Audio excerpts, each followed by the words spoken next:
Hey, I'm Catherine, just your average homemaker.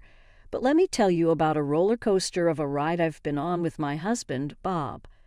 We first crossed paths through my old job, thanks to a mutual connection, my boss, who also happened to be an old college buddy. One day out of the blue, my boss hit me up with, "Got some time today?" Naturally, I was curious. "I've got someone I want to introduce you to." Someone you want to introduce. Even if he was my boss, I found it a bit bothersome. I wanted to go home early and watch a recorded show, but I couldn't simply turn down an invitation from my boss. "Well, he's a good guy. Don't worry, just for a bit, okay." Though my first impression of Bob wasn't the best as we talked, we found we had similar interests. Plus, it was nice not having to be on guard around him. Things progressed quite quickly after that. "Will you marry me?" "You're proposing already, huh?" "Sorry, I was just taken aback. So what's your answer?" Bob proposed to me only 3 months into our relationship. Though I was so surprised, I made a snarky comment. Of course, my answer was a yes. "But once we're married, I'd like you to be a homemaker, okay?" "Sure, that sounds good." I accepted Bob's proposal. I always had the idea of being a homemaker, and I wanted to fulfill Bob's wishes as much as I could. Being a homemaker turned out to be quite a challenge for me. "Every day, you seem tired."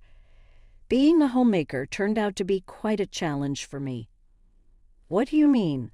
I thought I'd have more free time." "You'll get used to it eventually.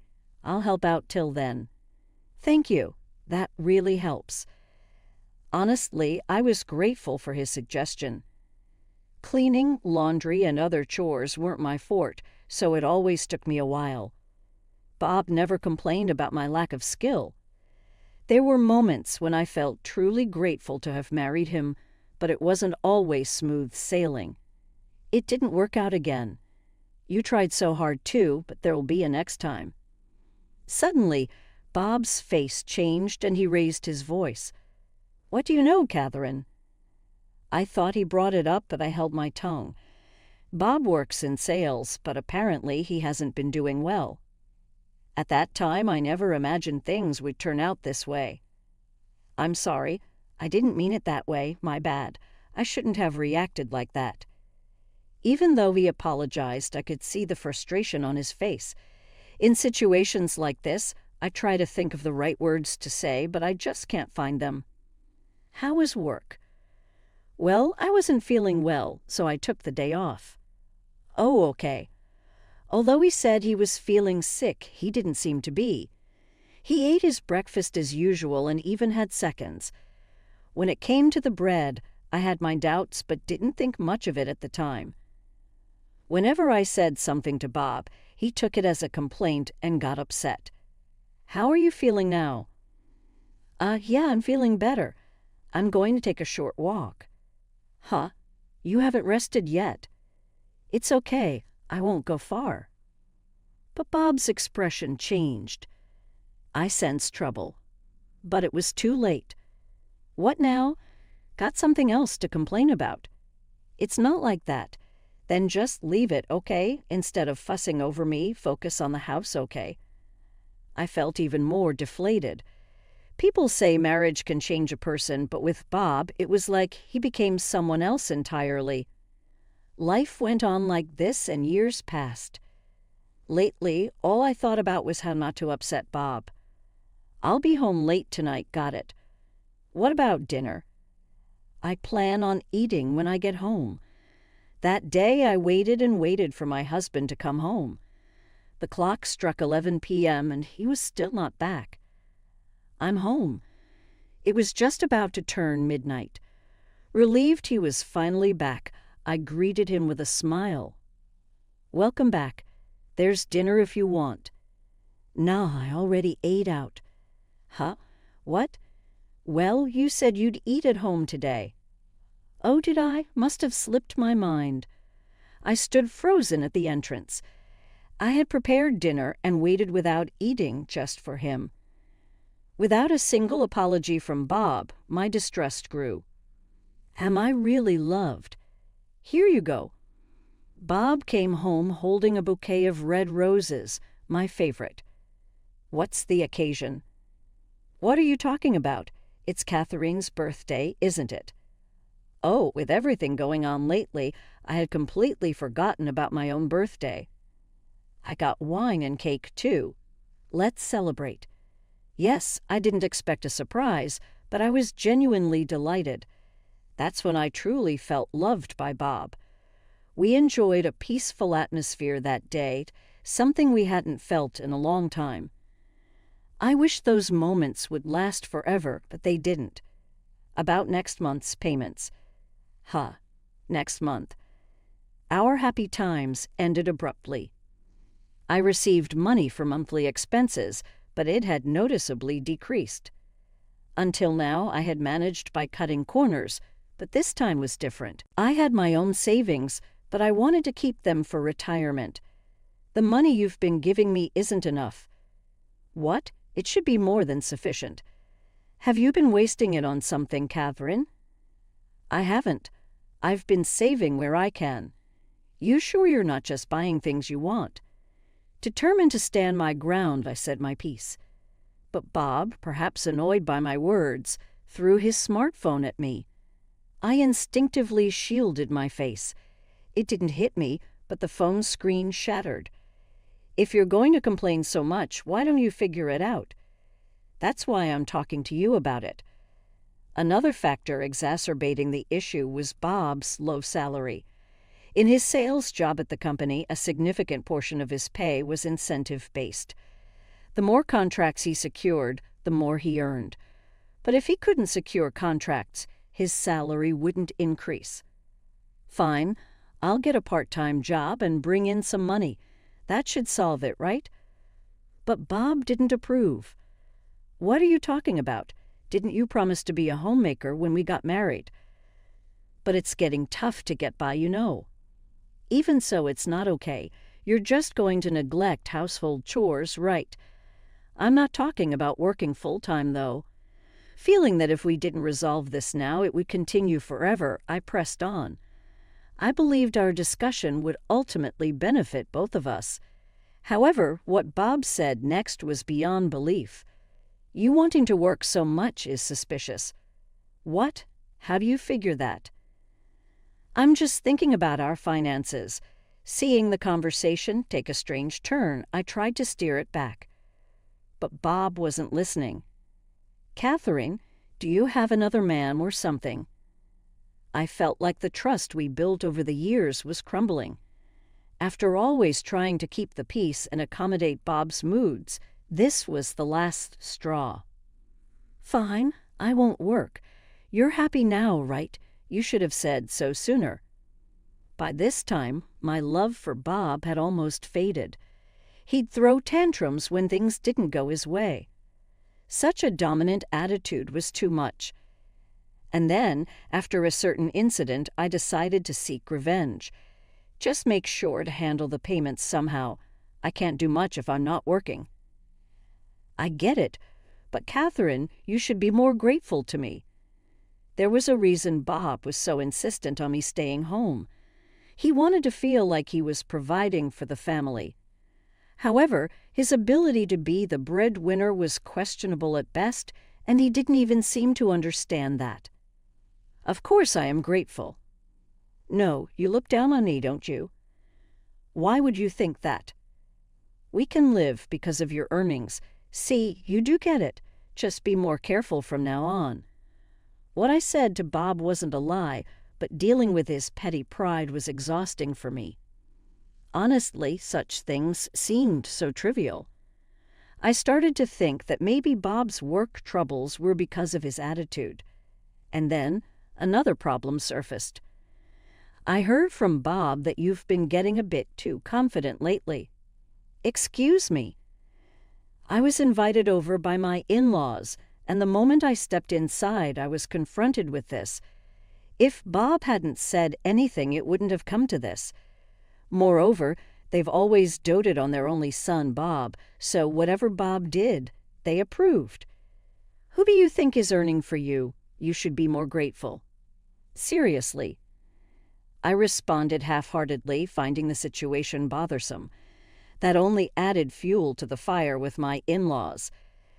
What kind of response is that? Are you looking down on us? Honey, say something. Well, a wife should always listen to her husband, right? Why don't you teach her, dear? That's a good idea. This was getting beyond tedious. Being involved with these two could throw one's life into chaos. I had thought they were kind people before the marriage, but I guess they just needed a trigger. Thanks to Bob tattling on me, it triggered them. I apologize, but I have plans after this, so I'll be heading out. I wanted to get out of there as fast as I could. Oh, come on. You've got plenty of time, right? You're just a homemaker after all. My in-laws gave me a nasty smile. No, I really don't have time today, so excuse me. With that, I made a hasty exit from their house. All the way home, my heart was racing. I had never felt this kind of emotion, almost like fear, before. But it wasn't over. Welcome back. Upon returning home, Bob was waiting at the door. Why are you waiting out here? You went to my parents' house, didn't you? Yeah, but I just got a call from my mom. She said you left in a hurry. I realized I had messed up. I had completely forgotten that Bob might contact my in-laws. It's not like I ran away. Then what's it about? I just had a place to go, that's all. I felt my excuse was a bit weak, but it seemed Bob didn't press the matter further. I sighed in relief, looking up at the ceiling. After that, Bob's domineering attitude lessened, and I enjoyed a momentary peace. I feel like I have a fever, so I'm to take the day off again. How high is it? Maybe 104 degrees Fahrenheit. All right, I'll get you some medicine. Thanks. He had been regularly going to work recently, but I was concerned that he was taking time off again. I finished my chores for the day and went to check on Bob, who was supposedly resting. When I reached out to empty the trash, I noticed something. There were discarded pills. He was pretending to take them and then throwing them away. I instinctively felt Bob was faking his illness, and then I remembered something. In times like this, he often said he was going for a walk and would leave the house. That's when I decided to set a trap for Bob. I'm going to run some errands and might be back a bit late, okay? His reply didn't sound like someone who's sick. There was a noticeable energy in his voice. I pretended to leave, but waited in a spot where I could see the front door. Sure enough, about 15 minutes later, I saw Bob leaving the house. Where's he off to? I discreetly followed him and saw him enter a casino nearby. I quickly took out my phone and snapped a photo. It became clear to me that his frequent outings were all because of this. It's no wonder that the money he hands over every month for our expenses has been decreasing. And then, on a certain Saturday, Bob made a shocking statement. This became the catalyst for the upcoming incident. We're going to build a house for 2 families. Wait, what? Where's the money for that? Obviously, it's going to come from your savings. I was left speechless. Being suddenly told about moving in with my in-laws, the reason he'd been increasingly disrespectful to me lately became clear. Bob continued, sensing my shock. I'm the head of this household, so whatever I decide, you gotta follow. Is that so? What on earth is he talking about? The fact that he'd say such things as if they were totally normal. He's not impressive or anything of the sort. If you're not on board with it, we can just get a divorce. Fine, let's divorce. I couldn't stand being manipulated by Bob any longer, and I wouldn't let him off the hook with just a divorce. Bob needs to be punished. Oh, and by the way, my parents are coming over soon. What? Right now.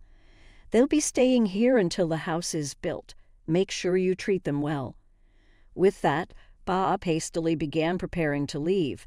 I couldn't believe how selfish he was being to leave at a time like this. But I saw it as a golden opportunity. I wanted to leave right away, but I thought it'd be satisfying to tell my in-laws about the divorce in person. "I'll handle it," I said as I saw off my husband leaving home and couldn't help but laugh as I eagerly awaited the arrival of my in-laws. They were like, "Oh, where's Bob? He left a bit ago. He told me to look after you too. Could you help me with the bags?" "Sure." In the end, I found myself hauling each and every bag into the room just as directed. While carrying the bags, a question pops into my mind. Why did we decide to live in this house before building a multi-generational home? My in-laws' house is much bigger, and they've been living there for years, so there really wasn't any need for us to move in together.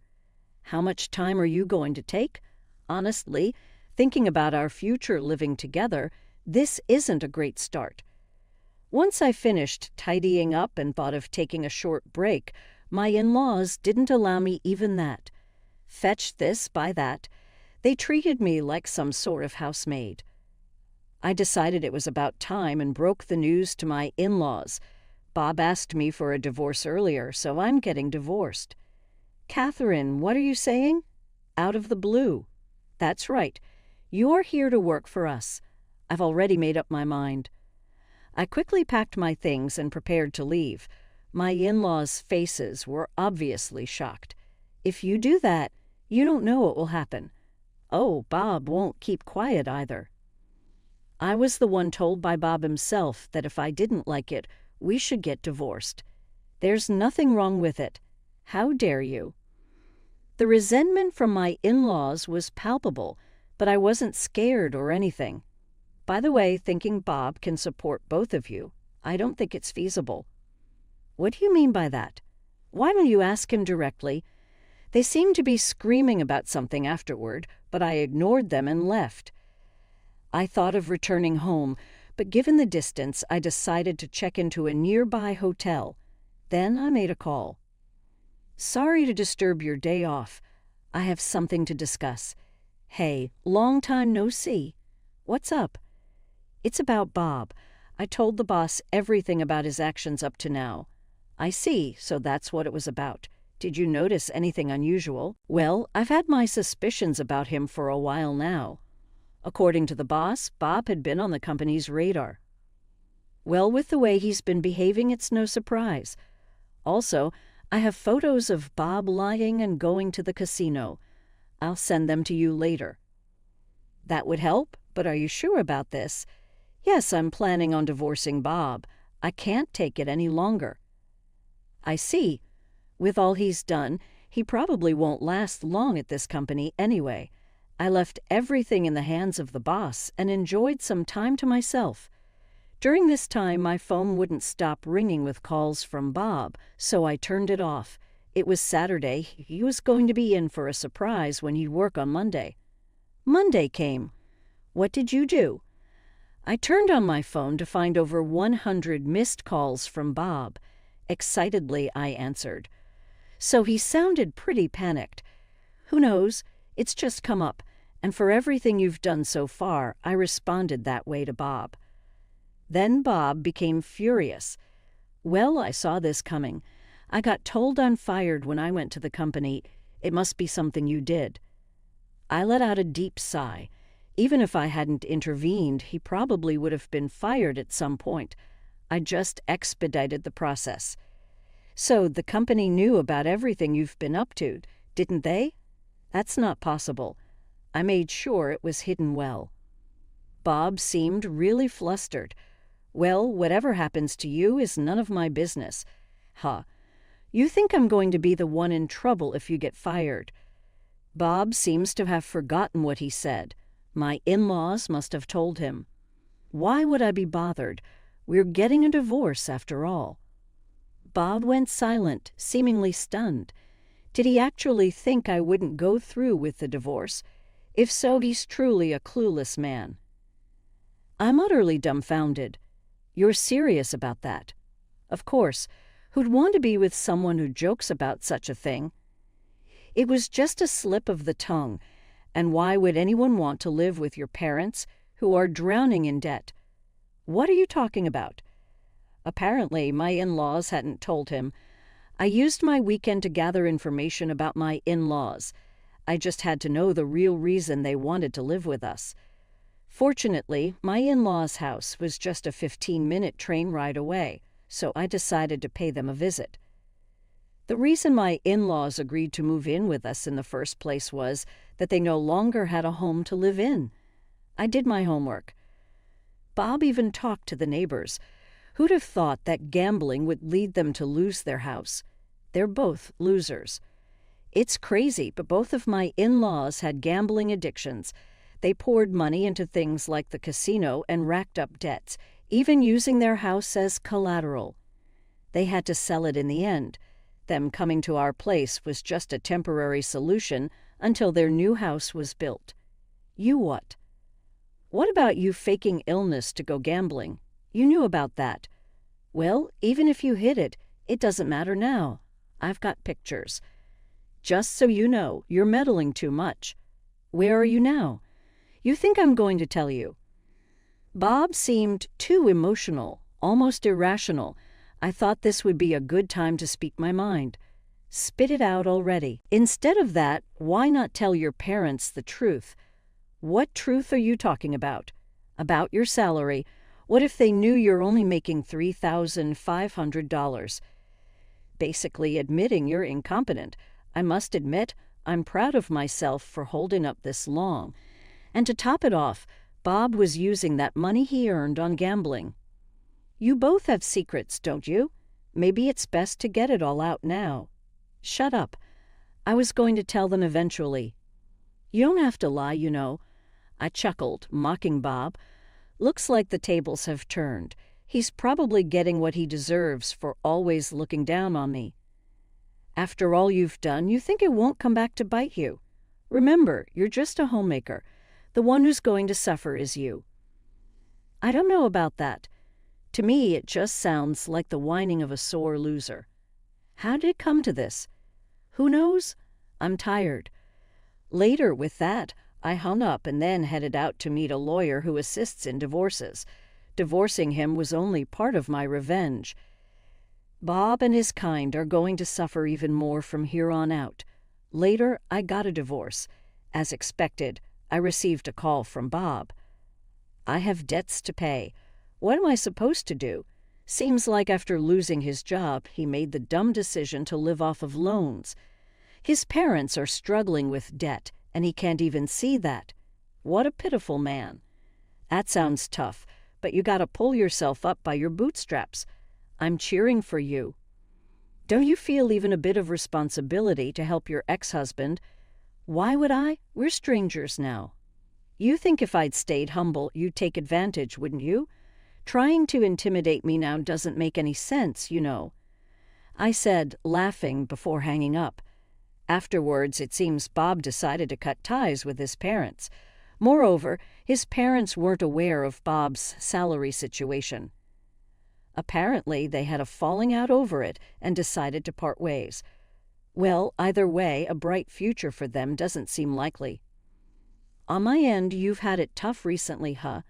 No, thank you for all your help during that time. Well, I wanted to ask, would you consider coming back to work with us? We're short-staffed right now. I'd be really grateful. Are you sure? Of course, if it'd help us out too. And so I found a job, and my new life is going smoothly. My savings, which my ex-husband was after, are safe. From now on, I want to spend both my money and time for myself.